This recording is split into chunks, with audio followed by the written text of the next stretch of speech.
안녕하세요. 한의사 풍선빵입니다. 오늘은 무릎 통증 이야기 해드릴게요. 무릎이 아파서 고생하시는 분들도 많죠. 무릎 아픈 게 치료를 받더라도 계속 낫지 않고 오래가는 경우가 굉장히 많아요. 제가 임상에서 경험을 한 바로는 무릎이 아픈 걸 치료를 했는데 잘 안 낫고 오래가는 경우는 무릎이 계속 아프게 될 만한 몸의 상황이 어딘가 분명히 있기 때문이에요.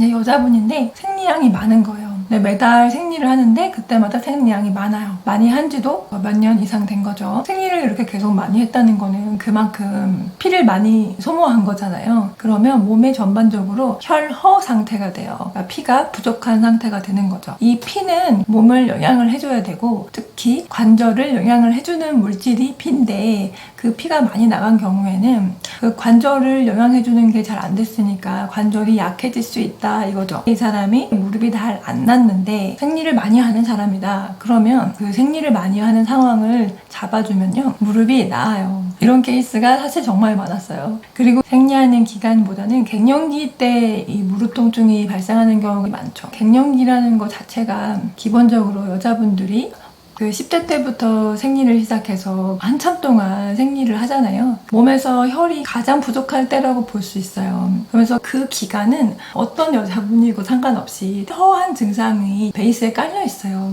그래서 이 사람이 갱년기에 해당하는 나이인데 관절통이 왔고 관절통이 오래 간다. 그러면은 저는 이 사람이 지금 피가 부족한 것을 베이스에 깔고 있구나 이렇게 보고 시작을 해요. 그렇게 했을 때 치료가 더 잘 되고 갱년기 때 무릎 통증이 심하고 고생을 많이 한다거나 관절 통증이 왔는데 오래가고 고생을 한다거나 아니면 갱년기 이후에는 웬만큼 안정이 돼가지고 좀 지내야 되는데 그게 아니라 계속 무릎 통증으로 고생하시는 분들 공통점이 뭔지 아세요? 제가 많이 안타까워하는 부분인데요. 그러니까 젊은 시절에 그 생리하는 기간 동안에 생리를 많이 했다거나 생리가 끊길 때쯤에 폐경이 다가올 때쯤에 그때 유독 생리를 많이 했다. 자궁근종이 있어서 그 당시에 생리를 많이 했다. 아니면 뭔가 문제가 생겨가지고 자궁근종이 너무 커서 기타 등등의 이유로 자궁 적출 수술을 했다. 이런 분들이 운영기에도 무릎 관절 통증으로 고생하시는 분들이 많아요. 그럼 뭐예요? 혈이 부족한 거. 몸에 영양분이 부족해서 그것이 관절을 영양을 할 만큼 충분하지 않기 때문에 관절이 아파지는 건데요. 그래서 제가 맨 처음에 유튜브를 시작할 때 생리 많이 하는 사람은 꼭 치료를 하라고 초반에 올렸던 것 같은데요. 제가 평소에 환자들한테 많이 강조하는 부분이었어요. 생리를 많이 하는 분들은 이거는 응급이라고 보고 치료해라. 나중에 두고두고 당신을 괴롭힌다. 제가 무릎 아파서 고생 많이 하시는 분들한테 많이 여쭤봤거든요. 근데 아기를 여러 명 낳은 할머니도 있잖아요. 아기를 여러 명 낳으신 분보다 생리 문제가 있었던 사람, 생리를 많이 했다거나 아니면 자궁 적출 수술을 했다거나 하는 그런 쪽에 기왕력이 있는 분들이 훨씬 더 관절 통증으로 고생하시는 경우가 많았어요. 근데 물론 이거 제가 개인적으로 봤던 환자분들이니까 표본이 아주 크진 않겠지만 제가 만나본 분들 얘기를 들었을 때는 그렇더라고요. 근데 이런 경우에도 너무 심란해할 필요는 없더라고요. 혈이 부족한 거잖아요. 이거는 아주 오래된 상황인데 이게 나을까 하면서 걱정을 하면서 치료한 적이 많은데 정말 신기한 거는 약 잘 쓰고 하면은 좋아져요. 제가 치료했던 환자분 중에도 한 55세 정도였어요.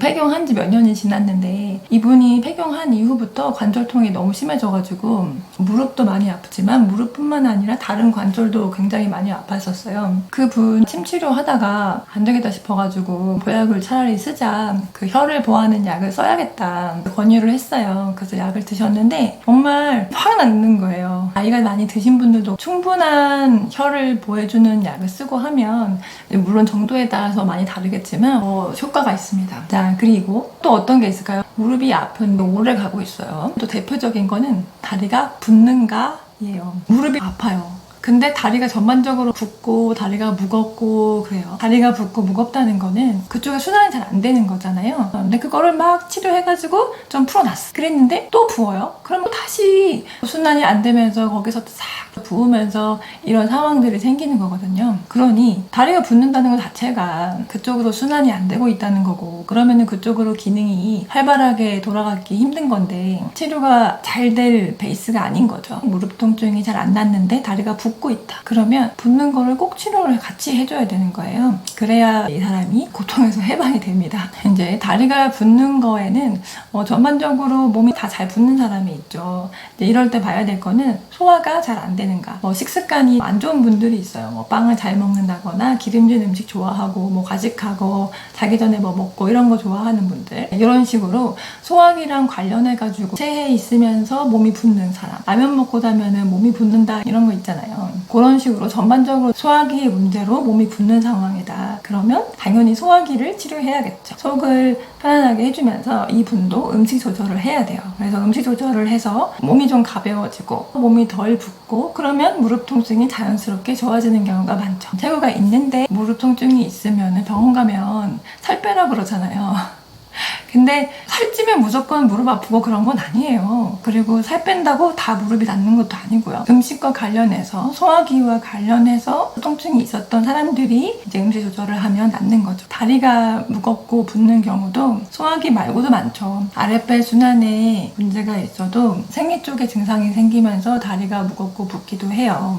또 한 분 얘기를 드리면 그분은 생리량이 많기도 했는데 그 생리하기 전에 두통이 되게 심하게 오고 가슴도 답답하고 제일 힘든 게 다리가 무거운 거예요. 저녁이 되면 다리가 너무 무겁고 아플 정도로 무겁고 그러면서 무릎 통증이 같이 있는데 이런 경우는 저녁에 다리가 너무 무겁고 아플 정도로 부어있다.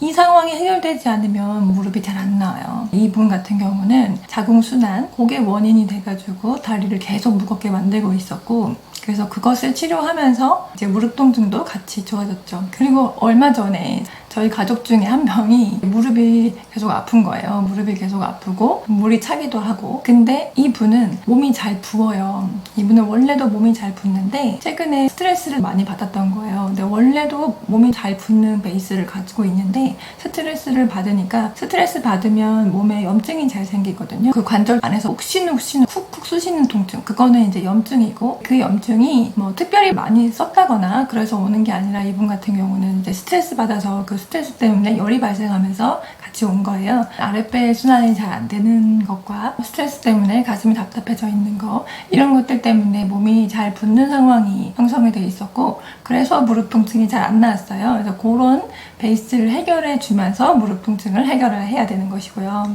그 외에 또 뭐가 있냐면 전에 영상을 찍은 적이 있었는데 소화가 잘 안 돼도 무릎 통증이 올 수 있어요. 그것은 몸에 어디에든 압력이 탁 걸리잖아요. 그렇게 압력이 딱 걸리면 그 압박이 또 다른 내가 약한 부분을 공격해요. 그렇기 때문에 내가 무릎 통증이 계속 있는데 체에서 여기 압박이 딱 걸려요. 압력이 확 걸리면 그 압력이 무릎 통증을 압박하는 거예요. 그렇게 되기도 합니다. 소화가 안 되면 음식 자체가 문제인 경우도 있죠. 과식을 한다거나 식습관에 문제가 있다거나 그러면 식습관을 같이 고쳐줘야 되는 거고 근데 딱히 그런 게 없는데도 그냥 잘 체하는 분들이 있죠. 이런 분들 같은 경우는 몸이 잘 긴장하거나 예민하거나 아니면 신경을 많이 쓰고 있다거나 해서 가슴이 답답해서 잘 체하는 경우도 있어요. 그러면 일반적인 위장약, 소화제, 음식 조심 이런 걸로는 해결이 안 돼요. 그런 것들은 이 위장을 목표로 하고 있는 거고 내가 예민해져 있어서 아니면 긴장을 해서 스트레스를 받아서 잘 체하는 경우는 이 가슴 쪽 음식을 먹었을 때 목을 지나면서 이렇게 식도를 지나면서 가슴을 지나서 이렇게 위장으로 내려가잖아요.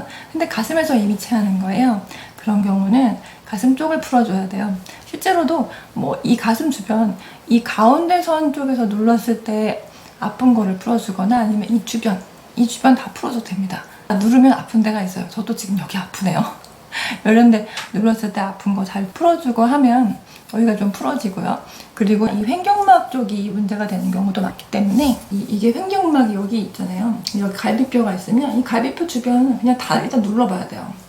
브레이지어근 아래에 이렇게 눌러보면 아픈 데가 있으실 거예요. 이 약간 위쪽에서 답답한 경우에는 이 가슴이나 아니면 이 횡격막 부분, 이 부분을 풀어줘야 더 효과가 있습니다. 이렇게 소화기에 압박이 있어서 무릎이 아파지는 경우는 무릎과 소화기 압박을 같이 해결을 해줘야 된다, 이 얘기였고요. 사실은 무릎이 아픈데 잘 낫지 않는 경우의 대표는 그 스트레스예요. 스트레스는 만병의 근원이잖아요. 스트레스 받으면 일단 열 받고 그럼 그 열 때문에 염증이 잘 생기고 무릎이 어떻게 하다가 통증이 생겼을 때 스트레스를 받으니까 그게 염증이 잘 생기면서 염증이 잘 가라앉지 않아요. 그래서 막 스트레스를 많이 받고 있을 때는 그 통증이 왕성해져 있는 게 잘 안 가라앉아요. 오래 가고. 또 어떤 케이스가 있냐면 40대 여자 환자분인데 무릎 통증이 오래 가는 거예요. 통증이 엄청 심한 건 아닌데 통증이 있는데 안 잡힌 채로 오래 가는 거예요. 한 2년 정도 통증을 달고 있는 거예요. 네, 이분을 보니까 맨날 아이랑 갈등하고 있는 거예요. 아이가 공부를 안 한대. 그게 이제 막 엄청나게 막 큰 스트레스는 아니면서도 매일매일 갈등을 하고 있는 거죠. 매일매일 막 마음도 심란하고 폭발적인 스트레스는 아니지만 그냥 잔잔하게 계속 받는 스트레스. 그러면서 계속 낫지 않고 있는 거예요. 이분은 몸에 혈이 부족한 상황도 같이 깔려 있었고 스트레스도 많이 받아 있었고 이제 그래서 그걸 같이 치료하고 한약도 먹고 하면서 많이 좋아지셨는데요. 침 치료하다가 한약의 도움이 좀 필요하다 싶어서 한약을 보내가지고 치료를 했었는데 확실히 혈을 보하는 약이 들어가고 열을 확 내려주는 약이 들어가고 하니까 통증이 많이 잡히더라고요. 사실 임상이 쉽지 않은 게요. 다 복합적으로 오기 때문인데요. 스트레스를 받아서 몸이 붓기도 하고 소화가 안 되기도 하고 생리에 문제가 생기기도 하고 이제 그렇게 오니까요. 사실 그게 전부 다 복합적으로 같이 작용을 하고 있는 거예요. 그래서 같이 봐야죠. 복합적으로 오지만 주가 되는 거를 잡아서 거기부터 해결을 해줘야겠죠. 그리고 피가 부족해지는 게 생리를 많이 하는 경우에만 있는 건 아니에요. 갱년기도 수십 년 동안 생리를 해왔기 때문에 그 시기가 이제 개인의 인생에서 피가 가장 많이 소모되어 있는 시기인 거예요. 그리고 아기를 낳았다, 산후다. 당연히 그때도 혈이 허합니다. 밤에 잠을 잘 못 자는 경우에도 피가 부족하기가 쉬워요. 왜냐하면 몸에서 이제 음식을 먹고 한 것들이 뭐 호르몬에 작용을 해가지고 잠을 자는 동안에 몸에서 피로 경미로운 영양분으로 바뀌는 그 시간인데요. 잠을 잘 못 잔다, 불면증이 있다, 아니면 밤에 일하는 직업들도 있죠. 야간 근무를 한다거나 아니면 교대 근무를 해서 밤에 잠을 잘 못 자는 경우에 그런 경우는 보면 특별히 뭐 생리에 문제가 있거나 하지 않더라도 혈이 허해져 있는 경우가 많아요. 그리고 과로를 해서 몸에 진짜 온 진을 다 뺐다거나 아니면 신경을 너무 많이 써도 신경 많이 쓰고 이러면